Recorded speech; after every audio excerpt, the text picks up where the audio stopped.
नमस्कार दर्शकबिन, यति बेला हामी पानी घट्ट अथवा दोगाडमा छौँ। यो ठाउँको नाम दोगाड हो।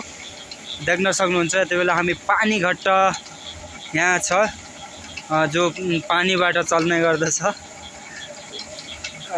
हामी तपाईलाई घट्टको बारेमा पुरा जानकारी दिने छौँ। हाम्रो भिडियोमा बनिरहनु होला। यति बेला यो हो घट्ट, अनि यहाँबाट चाहिँ पानी ल्याउने गरिन्छ पाइपबाट। यहाँ पानी ल्याइन्छ पानीबाट। यो चाहिँ पत्थरको अथवा ढुङ्गाको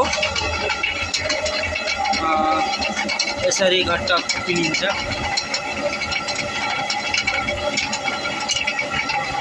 यसमा चाहिँ मकै अथवा कुनै पनि गेडागुडीहरू हाल्ने यसरी घट्ट किनेर यो चाहिँ ठुलो निकाल्छ।